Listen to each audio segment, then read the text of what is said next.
जय जय श्री राधे, जय जय श्री कृष्णा। मित्रों, मैं पंडित महेश पाड़ोसी धाम वृंदावन से, हमारा चैनल ज्योतिष सेवा वृंदावन, इस चैनल पे आपका स्वागत है। हमारे नए और पुराने सभी दर्शकों का मैं अभिनंदन करता हूँ। आज की बात करते हैं कर्क राशि की।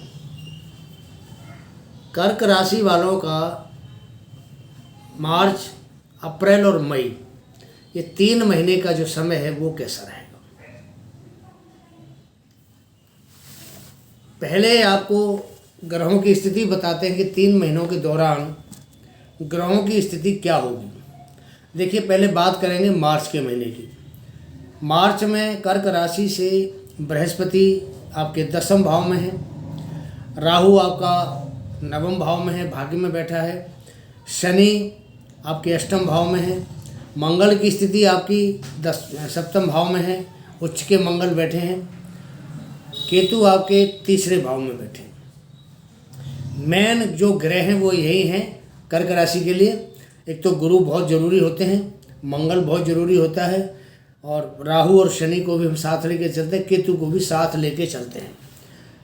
अप्रैल की स्थिति है कि गुरु के साथ बुध की जो युति है वो आपके 10th हाउस में है, राहु, शुक्र और सूर्य की जो युति है वो आपके 9th हाउस में है, और शनि देव 8वें भाव में है, और केतु आपके 3रे घर में है। अप्रैल की बात करें, मई की बात करते हैं तो मई में जो ग्रहों की स्थिति है, बृहस्पति के साथ में सूर्य और बुध की युति 10th हाउस में है, राहु और मंगल और बुध ये 3 ग्रह आपके 9th हाउस में बैठे हुए हैं, शनि देवता आपके 8th हाउस में बैठे हुए हैं, और केतु महाराज ऑलरेडी वहीं आपके 3रे घर में बैठे हुए हैं।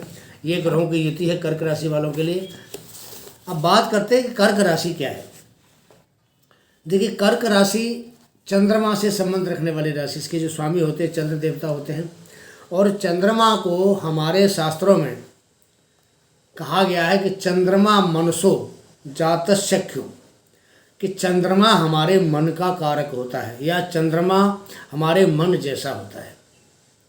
तो चंद्रमा एक इमोशनल ग्रह है, भावुक ग्रह है, और इसकी जो गति है वो सभी ग्रहों में सबसे ज़्यादा है। एक राशि को ये 2.25 दिन में पूर्ण करता है, और करीब 27 दिन में, 28 दिन में ये एक कुंडली का जो चक्र होता है उसको पूरा कर देता है।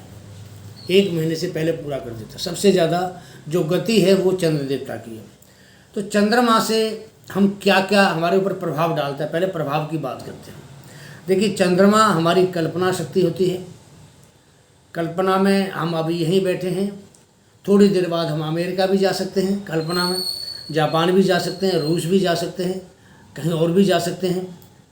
तो कल्पना शक्ति का ये कारक होता है, माता का कारक होता है, दूध का कारक है, पानी का कारक है, हमारे शरीर का कारक है। ये सब बाईं आँख का कारक है, हमारे जो फेफड़े होते हैं फेफड़ों का कारक होता है, शरीर में हमारे में जो ब्लड होता है, खून होता है, उसका भी कारक है।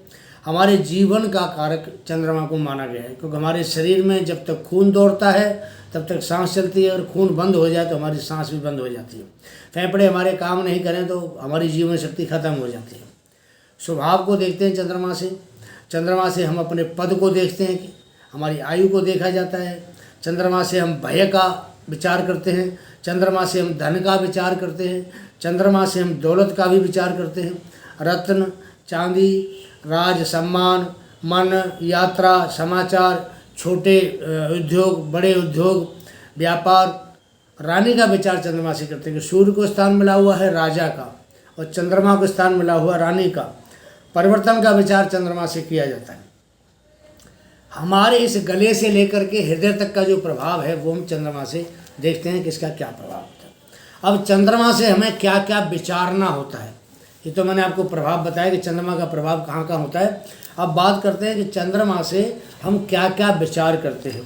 पहला विचार चित्त का करते हैं, दूसरा विचार हम मन का करते हैं, तीसरा विचार हम माता का करते हैं, चौथा विचार हम प्रसन्नता का विचार करते हैं, अगला विचार हम बुद्धि का करते हैं, राजा रानी का विचार करते हैं, धन, हृदय, हमारी जो पैतृक संपत्ति है, दूध का, जल का, तालाब का, कुआं का, हमारी जो यात्रा होती है, हमारी जो पैसा है, धन दौलत है, हमारी व्यापार का, परिवर्तन का, इसका विचार हम करते हैं।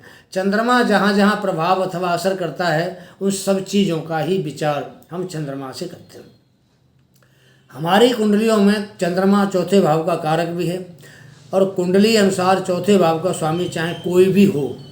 देखिए बड़ी सुनने वाली बात है कि चौथे स्थान का जो स्वामी है हमारी कुंडली में चौथे भाव का कोई भी ग्रह हो, लेकिन हमें चंद्रमा की स्थिति देखनी बहुत ज़रूरी होती है कि चंद्रमा की पोजीशन क्या है, क्योंकि ये चौथे भाव का पक्का कारक ग्रह होता है। अगर चौथा भाव अशुभ है तो चंद्रमा अगर हमारा मजबूत है तो हम उसको ये कहेंगे कि हमारा जो भाव है चौथा वो मीडियम माना जाएगा। अगर चंद्रमा भी अशुभ प्रभाव में है, चौथा भाव भी अशुभ प्रभाव में है और चौथे भाव का जो स्वामी कुंडली में बनता है वो भी अशुभ प्रभाव में है, तो ये मान के चलिए कि हमारा जो मस्तिष्क है वो ठीक नहीं रहेगा। तो चौथे भाव से विचार चंद्रमा का जरूर करना चाहिए। बात करते हैं कि कर्क राशि वालों का मार्च का, अप्रैल का और मई का, ये 3 महीनों की बात है, इनका भविष्य फल कैसा रहने वाला है। देखिए पहले बात करेंगे मार्च के महीने की। मार्च के महीने में बृहस्पति जो चंद्रमा के खास मित्र हैं 10वें भाव में गोचर कर रहा है, राहु भाग्य में बैठा हुआ है, शनि अष्टम में है और मंगल देवता स्वयं 7वें भाव में उच्च का प्रभाव लेके बैठे हैं। इनकी जो दृष्टि है 7वीं वो कर्क राशि के ऊपर जा रही है और वहाँ जाकर की दृष्टि जो नीच की बन जाती है। मंगल देवता 23 अप्रैल तक यही रहेंगे, आपका मंगल उसके साथ रहेंगे, ये उच्च के बन रहे हैं इसमें आपकी मकर राशि में।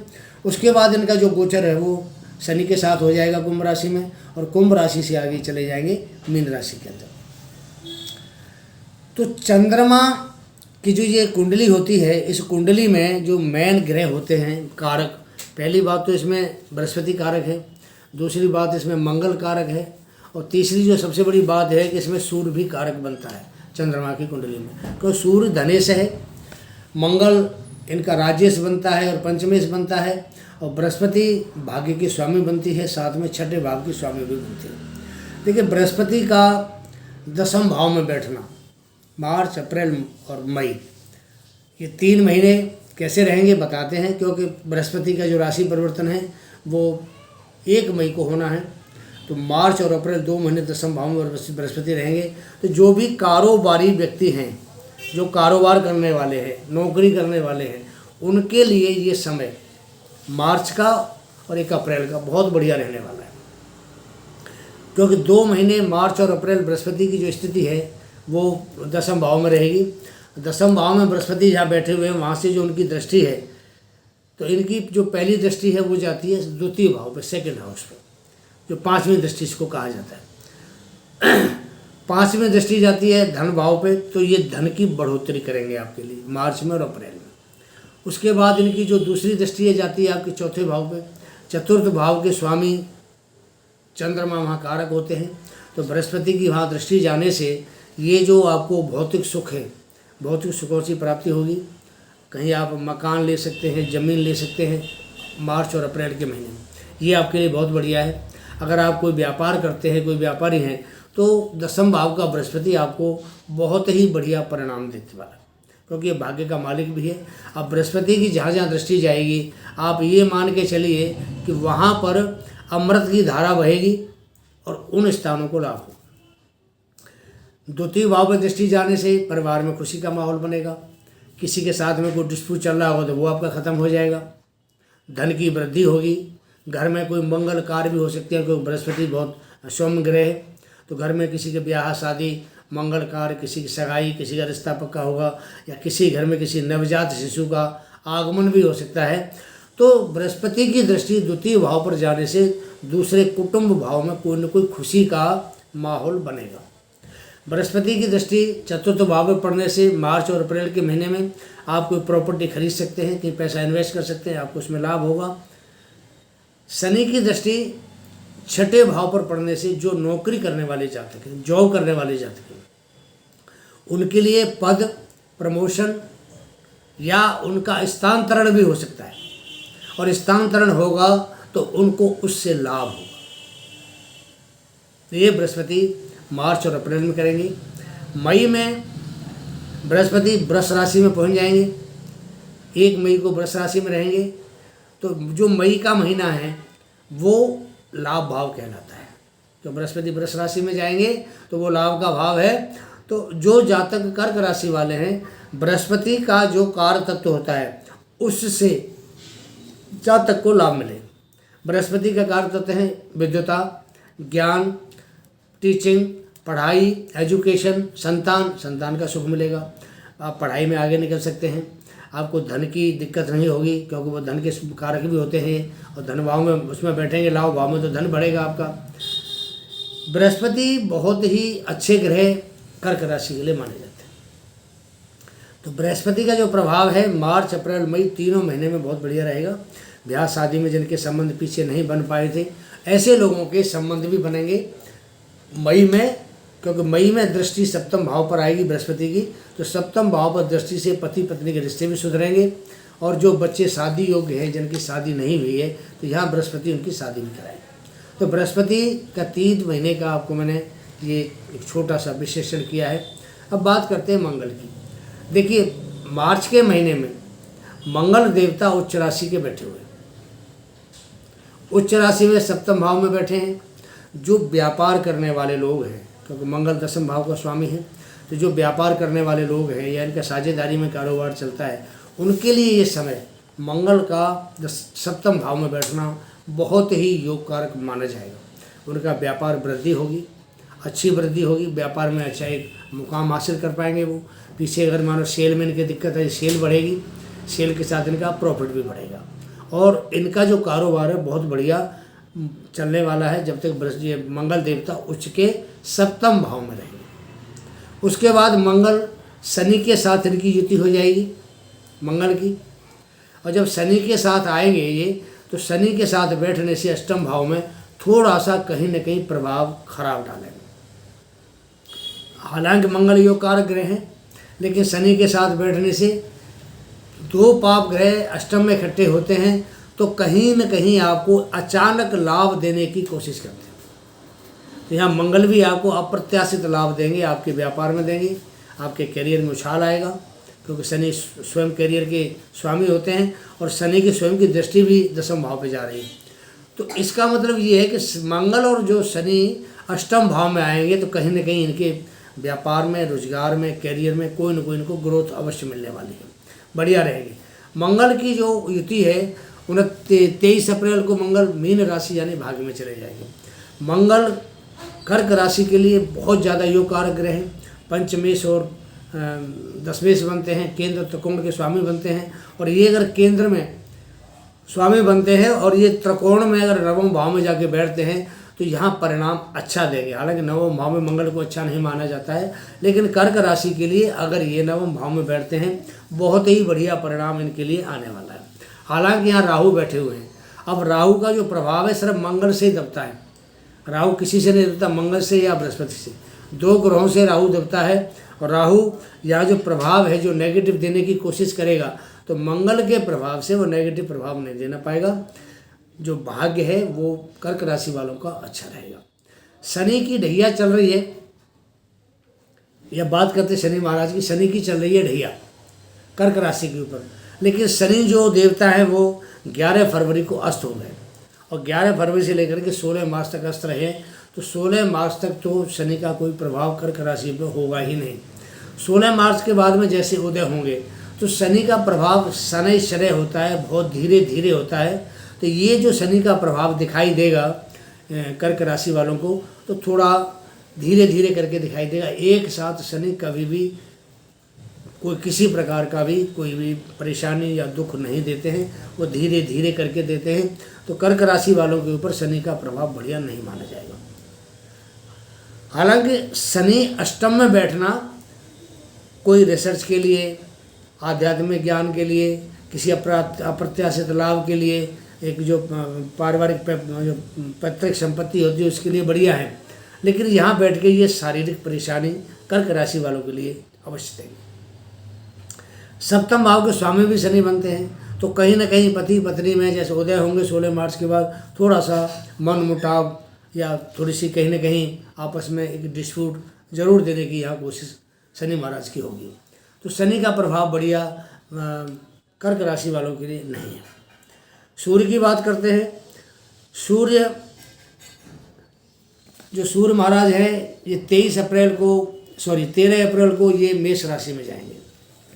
13 अप्रैल को जब मेष राशि में जाएंगे और मेष राशि में ऑलरेडी वहाँ गुरु महाराज बैठे हुए हैं, तो यहाँ गुरु की और सूर्य की और इनके साथ में शुक्र की तीनों ग्रह की युति अप्रैल के महीने में यहाँ होने वाली है। सूर्य उच्च का प्रभाव देते हैं और मेष राशि में, और जब सूर्य उच्च के बनते हैं और दसम भाव में बैठते हैं तो बहुत बढ़िया परिणाम ऐसे जातकों को मिलते हैं। साथ में बुध भी आएंगे, शुक्र भी आएंगे, तो शुक्र भी गुरु है और गुरु बृहस्पति भी गुरु हैं, और साथ में इनको राजा का साथ मिलेगा। तो कर्क राशि वालों के लिए जो अप्रैल का महीना है ये बहुत ही बढ़िया जाने वाला है।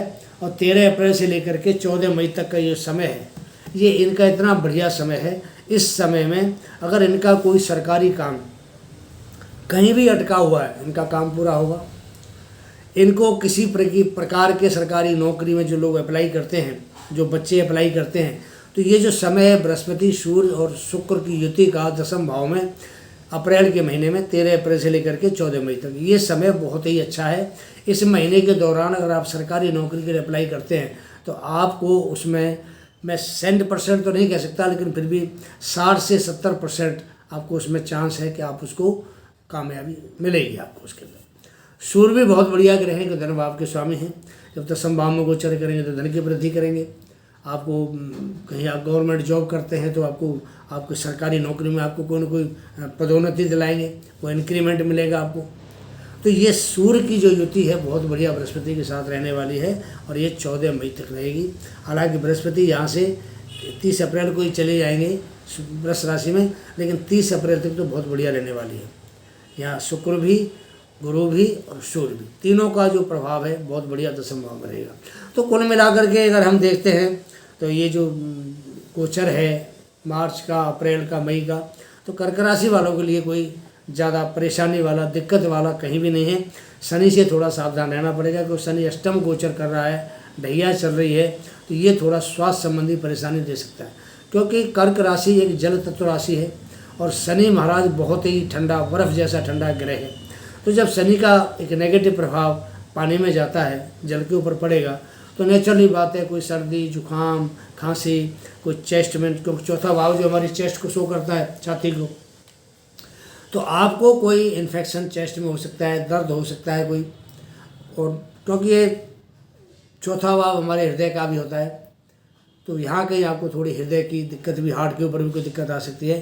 तो ये 2-3 महीने आपको थोड़ी सी सावधानी बरतनी होगी। अगर आपके साथ कोई दिक्कत परेशानी पेश आती है तो तुरंत आप अपने डॉक्टर से संपर्क करें, संपर्क करके उसका आप समाधान करें।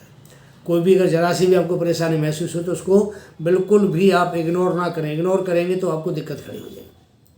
तो ये जो 3 महीने का समय है ये मिला जुला कह सकते हैं कर्क राशि के लिए, बहुत उन्नत समय तो नहीं है लेकिन मिला जुला समय है। कुछ परेशानी भी आएंगी तो कुछ आपको लाभ भी होगा। तो मित्रों ये एक छोटा सा विश्लेषण आपके लिए किया, कैसा लगा आपको इसके बारे में बताना, कमेंट करें आप। तो मैं आपको कुछ उपाय भी बताना चाहता हूँ। उपाय बताने से पहले मैं 2 शब्द अपने बारे में बताना चाहता हूँ। हमारा चैनल ज्योतिष सेवा वृंदावन आपके सामने है, जो आप देखते हैं। तो जो दर्शक हमसे ऑलरेडी जुड़े हुए हैं उन सबका बड़ा बड़ा धन्यवाद। जो नए हमारे लिए दर्शक हैं उनसे निवेदन है कि सबसे पहले हमारे चैनल को सब्सक्राइब करें, बेल पुश उसको आइकॉन को जो ऑल करें, वीडियो लाइक करें। अगर आपको हमारा प्रोग्राम पसंद आता है तो उसको शेयर करें। कुंडली विशेषण के लिए आप अपनी जन्म तिथि भेजिए, जन्म का समय, जन्म स्थान, जन्म तिथि, नाम आप भेजिए। आपको सटीक आपके लिए जो उपाय होगा वो आपको बताया जाएगा। पूजा पाठ, स्टोन सबकी जानकारी दी जाएगी। ग्रह का भी आपको उपाय बताया जाएगा कि आप कैसे करें। सटीक उपाय मिलेगा हमारे यहाँ से 101% श्योर। हमारा जो संस्थान है ज्योतिष सेवा वृंदावन, ये जेम स्टोन भी डील करता है। अगर आपको किसी प्रकार का रत्न चाहिए, किसी प्रकार का जेम स्टोन चाहिए, इसको नग भी कहते हैं हिंदी भाषा में, नग चाहिए, स्टोन चाहिए, जेम चाहिए, जेम स्टोन चाहिए, आप हमारे संस्थान से संपर्क करें। कौन सा रत्न पहनना है, कितने रत्ती का पहनना है, आपको सारी जानकारी दी जाएगी और आपको रत्न भी प्रोवाइड कराए जाते हैं। हमारा जो संस्थान है पूजा पाठ के काम भी करते हैं। अगर आपको कोई ऑनलाइन अपना कोई यज्ञ कराना है, ऑनलाइन कोई आपको जप कराने हैं, ऑनलाइन कोई आपको रुद्राभिषेक कराना है, सारे काम ऑनलाइन किए जाते हैं। और ऑनलाइन काम करने के अंदर आपको अब कुछ नहीं करना है, सिर्फ हमारे से व्हाट्सएप पे कांटेक्ट करना है। आपके सारे काम संकल्प आपसे लिया जाएगा। संकल्प कराने के बाद आपके सारे काम यथा योग जिस तरह से होते हैं यथा विधि आपको सब बताई जाएगी। अब बात करते हैं कुछ उपाय की। देखिए, अगर आपका मानसिक संतुलन ठीक है, क्यों कर्क राशि है आपकी, मानो आपका जन्म के समय चंद्रमा, राहु, शनि या केतु इनसे पीड़ित नहीं है तो आप ठीक है। अगर कहीं पीड़ित है तो आपको उसका इलाज बताते हैं। आपको हर सोमवार को दूध लेना है कच्चा, उसमें लाल चंदन का पाउडर डालना है, थोड़े चावल और चीनी डालने हैं, अपने वो भोले बाबा पर चढ़ाना। राहु हो, शनि हो, केतु हो, इन तीनों से आपको लाभ होगा, तीनों से आपको मुक्ति मिलेगी। अगर आपको रात को नींद नहीं आती, दिमाग में परेशानी रहती है, एक मून स्टोन आप धारण कर सकते हैं, या सच्चा मोती जो साउथ सी का आता है, आप वो साउथ सी का मोती पहन सकते हैं, या मून स्टोन जिसको हिंदी में चंद्रकांत मणि कहते हैं, वो भी आप धारण कर सकते हैं। सोमवार को धारण करें, आपके लिए दोनों चीज़ बहुत अच्छी हैं, जो आपकी इच्छा हो पहन सकते हैं। तो ये आपको छोटा सा मैंने उपाय बताया। मैं कर्क राशि को यहीं विराम देना चाहता हूँ। अगला प्रोग्राम लेके आपके सामने फिर हाजिर होंगे, तब तक के लिए आज्ञा दीजिए। जय जय श्री राधे, जय जय श्री कृष्णा।